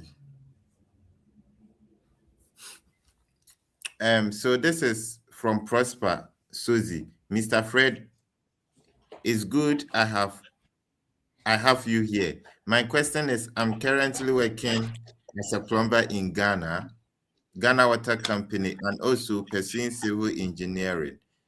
But I wish I could pause the school and join a scholarship program to study IT and media studies in America while I work with a plumbing company in America. Can this be possible, please? Yeah, I mean, technically, as a student, there are restrictions when it comes to schooling and working at the same time. And so, Prosper, I think to best answer your question, you'd have to like navigate these nuances so that you'll be able to understand it better when it comes to like working and then being in school as well. But then from looking at your experience working with Ghana Water Company and you pursuing civil engineering, I think you're in a good place to join most master's programs in the United States. But then, as to whether you'll be working with an American company and then schooling at the same time, ideally that comes with like so many things to navigate. So one, yes, you can pursue education with your oh, so you mean you can pause the school? Uh Without your certificate, I think you'd have to graduate first to get a certificate, and then you continue from there. Okay, that's nice one. So Achampong, you going to right now in the US, do you think there is something you should have known back home before moving to the States? Mm,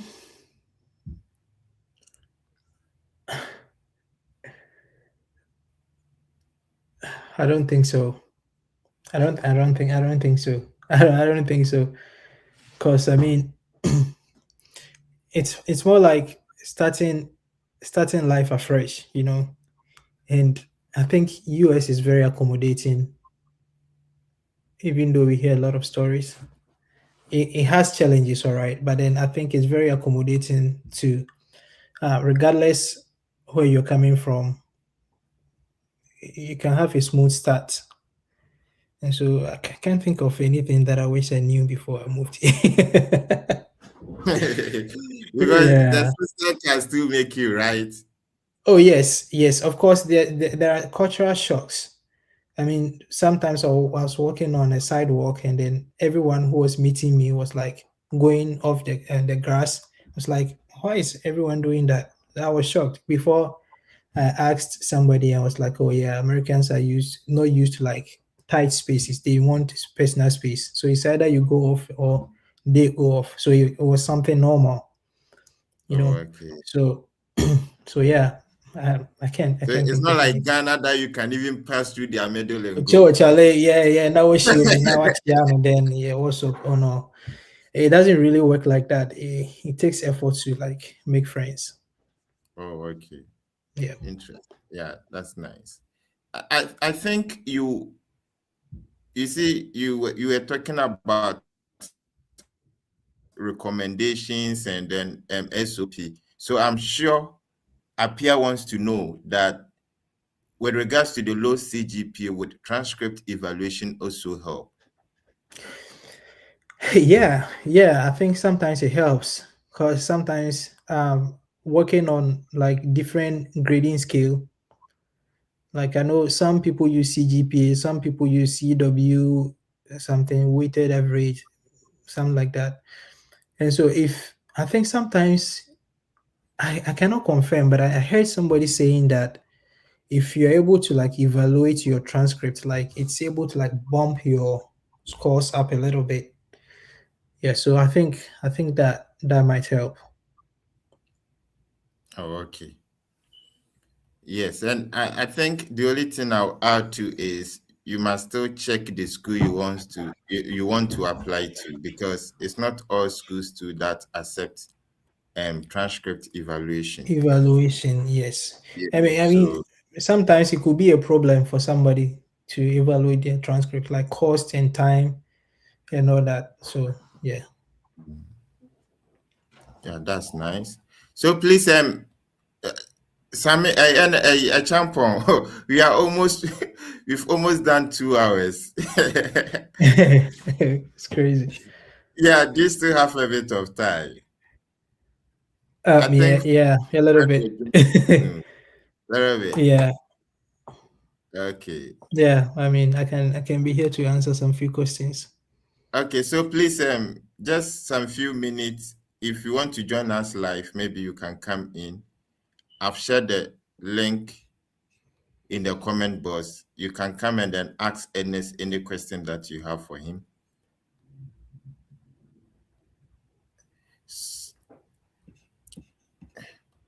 So do you have any advice for those graduate unemployment in Ghana. Yeah. Yeah. So I think, I mean, some of you might be in a better place than I was back in Ghana. As I said, people like me. Yes. I saw my cousin's text message here telling me, when I say people like me, I went for my visa interview in Ivory Coast without my parents even knowing that I was there. Yes. So yeah, I think it is possible, you know, if you hear somebody go has traveled to United States or anywhere to pursue, it looks like a big thing, but I can tell you it is not big. It is not. It is not anything, right? So my advice for everyone who is um, in the process is it is doable. And the thing is, um, there are always people at every point you are in the process to help, whether it is you needing bank statements, whether is you needing recommendations, whether it's you needing whatever.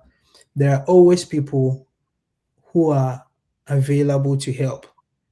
And so don't feel shy to ask for help, right? If it's anything you don't understand, ask.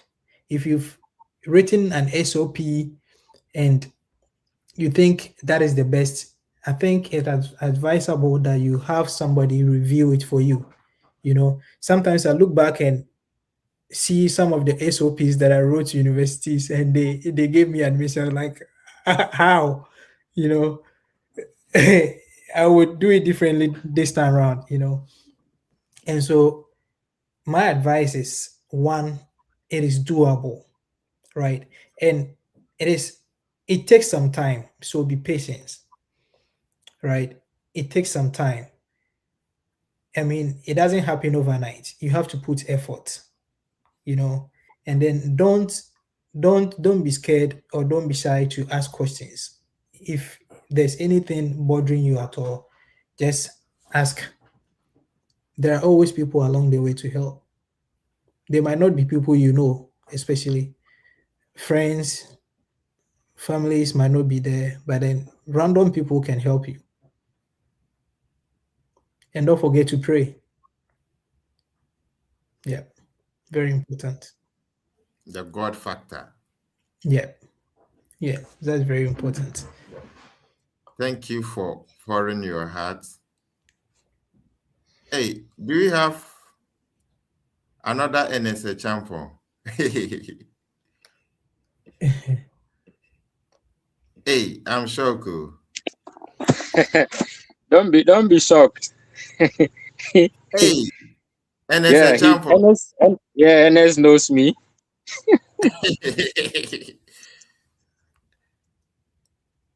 Oh, Yeah. hey, to be honest. Wow. Hey, wow, Where I am, the lighting is very poor. So We wow. know, we yeah, understand, we understand. yes, I'm NSA really trying hard champion. to. Yeah, Yeah, that's my big thank you. brother. Yeah, thank you for joining us live. What question do you have for NSA champion? Oh, actually, I don't actually have a question. I've really enjoyed the show this evening. Oh, NS is actually my cousin. oh, Yeah, really? He- he's my he- my big brother. yeah. So, you see that we bear the same name. Yeah, Yes. Yes, NS. Thank you very much. You've really showed that perseverance is indeed the way to go. You see, when you want to achieve something in life, it's better you play it hard, because you've shown us this evening that if we persevere, Charlie, we also get there. So I just want to advise all of us on this platform this evening that with perseverance, I think we can achieve whatever we want to achieve. Very soon we will get there, because we just started some applications. And then That's great. since you guys are there, we will call on you and then we seek for your assistance. So I'll just have to tell our colleagues here, there, and everywhere that yes, when we don't give up, we will get there. Okay. Thank you very much for this wonderful platform. Ernesto, Uh, God be with you. We Yes, will meet at the yes. back. okay. Sure. Thank you, Ernest, for joining us. Wow. I wasn't expecting that. Small world. Yeah. And it's from NSA Champon to NSA Champon. Yeah, yeah. Mm. All right. So let's take this quick one and then let's see if we can cause today's section to an end. So this is from J. Nisi. It says, please, is it possible to apply for different funding in the same school but different faculties? Yeah, yeah, I think so. I mean, when it comes to funding, it comes in different forms. We have like scholarships, which you don't have to work for, and teaching assistantship, research assistantship, which you have to like do something small for the school, like work your 20 hours, and then in return they give you a stipend, and then tuition waiver as well. So I know certain people who were in my department, like the College of Business, that were working for the biology department, you know. And so I think you can.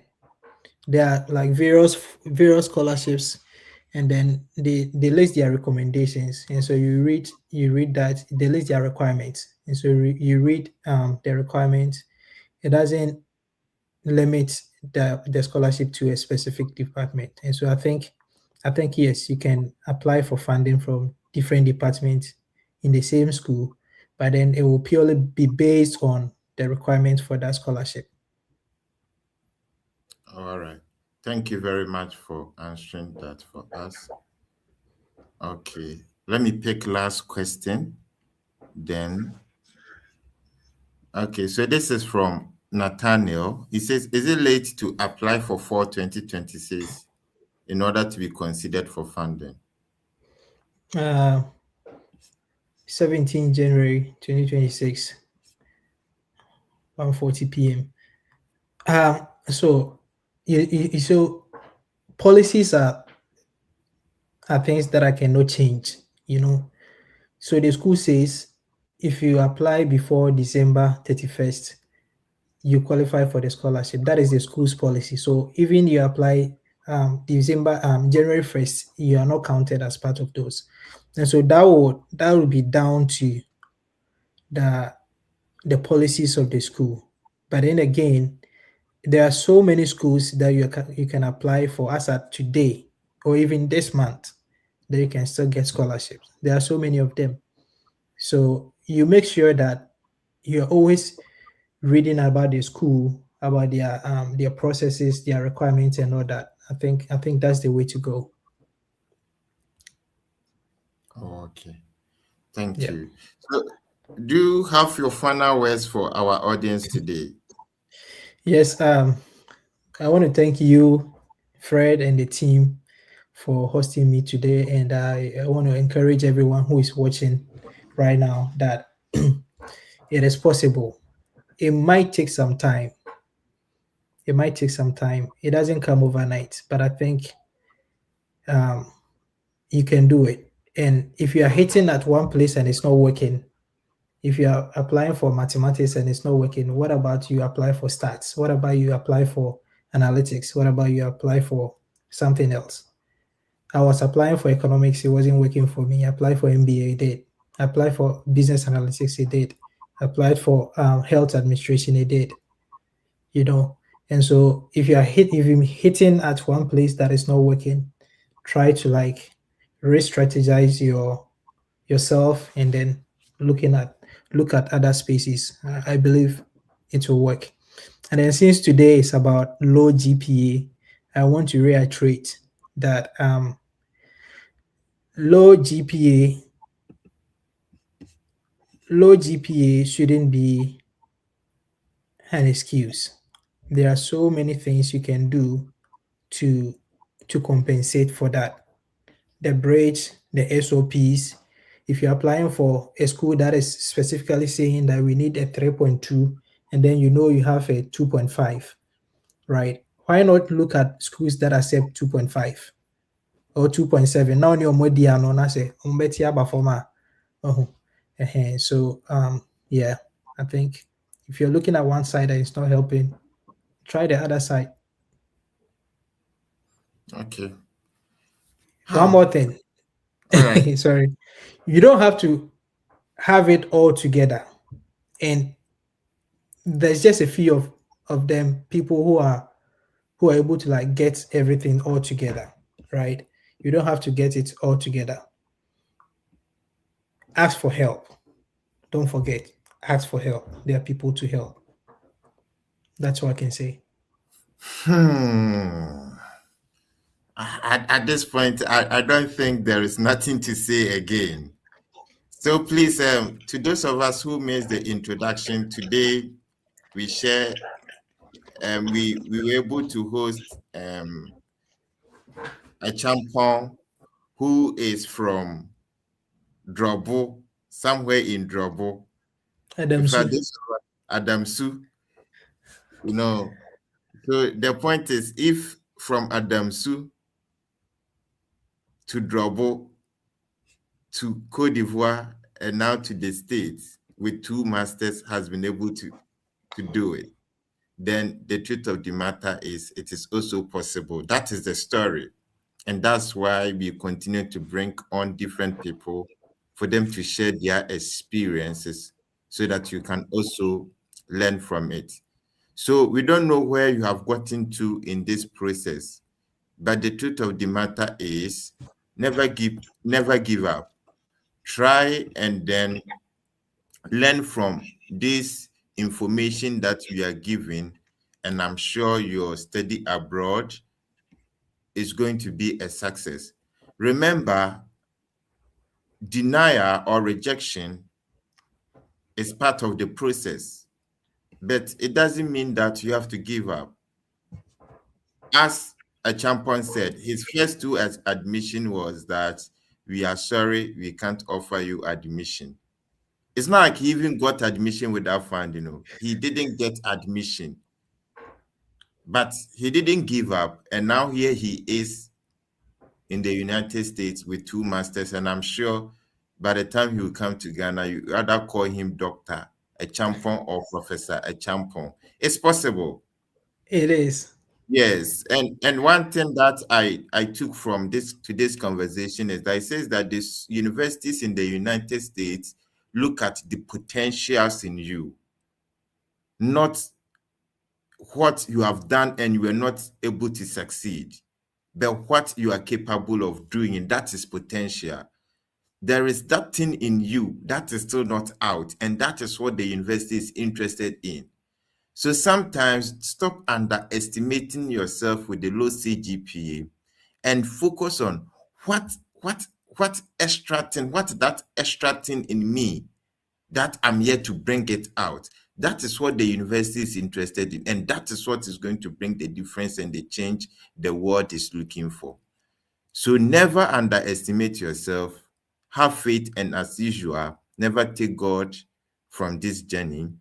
And we believe strongly that one day, you shall also be called an international student. Thank you for tuning in, and always remember that the Fred Effect team partner with AgroVisa, and AgroVisa is a team of visa officers that try to that have come together to help people to answer most of the visa interview questions. So try and then schedule an appointment with them, and they will guide you to, especially if you have gone once, twice, and you have been rejected. They can sit with you, have a one-on-one conversation with you, and then help you to be able to get your visa approved.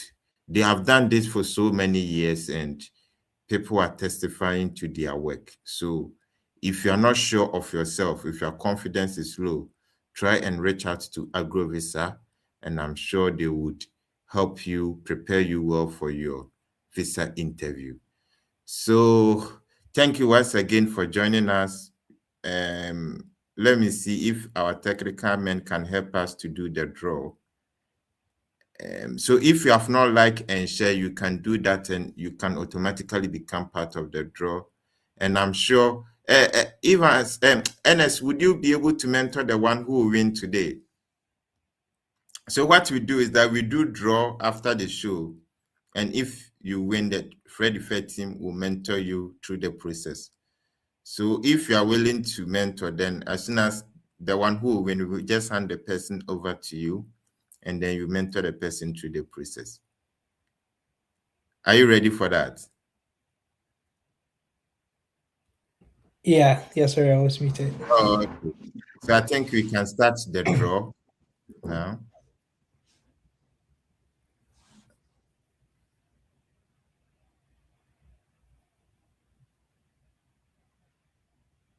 Oh, okay. So congratulations to Abu Yakub. I'm sure he might be from Nigeria. Yeah, so our winner for today is Abu Yakub. So what you have to do is you can send us a message on via our Instagram handle, and we will take it from there. So thank you all of you for tuning in. God willing, next week we'll bring you another fantastic episode. Thank you for coming. We really appreciate it. It's been great having you on, and your story is very inspiring as well. I remember the first time I had your number, and then we spoke about the process. What you did, I still have your number saved on my phone as Serious Ernest.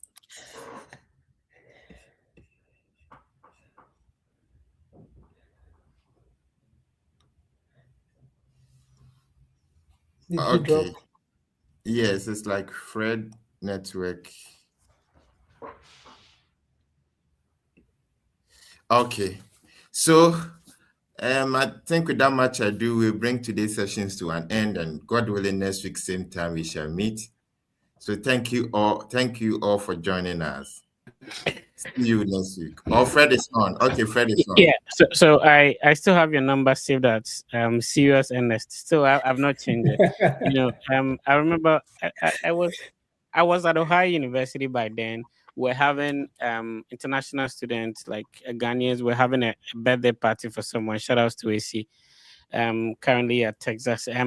And you called me, so I had to excuse myself from the apartment and then talk to you. And we spoke about having to send messages. Now, anytime I ask that, have you done this? He said, oh, I've done it. I've sent this message. So, like, I think the hunger, the level of seriousness you put in, actually paid off. And hopefully, if you are listening to us, you also take a cue from that.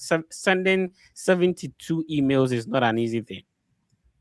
It's not an easy thing to do at all. So if you see that some people have certain things working for them, the only thing that we don't talk about is the work we put in behind the scenes. People see the snow pictures, we standing by cars and taking pictures. They only see us like on a podcast like this, sharing talking about what we do and stuff like that. But the work behind the scenes, actually sitting behind your computer, among all the excuses, like maybe I don't have data, my phone went off, there's lights out, I can't apply today, recommendation is a problem, this is a problem. Instead of the excuses, going on and doing the job or doing the thing, that's what actually will get you here. So, bro, thank you for coming on. We really appreciate you, and I'm It's a sure your pleasure, story Fred. would. Yeah. If somebody's listening to us from Adamsu, they will know that yes, Ernest has been able to do it. It's also possible that I can do it. And thank you. And we continue to keep in touch, even though we've not met, and we don't talk often, but it's always been a positive vibe when we have opportunity to speak. So thank you for coming Yeah. on, bro. All right. You're welcome, Fred. Anytime. Right. Okay, so as we do every week, we make sure that we make the process quite easier for you. There are some universities that are waiving application fee, or you can apply for free. That will reduce the burden of application fee on you. Remember that when we share these universities that and we say that they are waiving application fee, doesn't mean that they automatically give scholarship.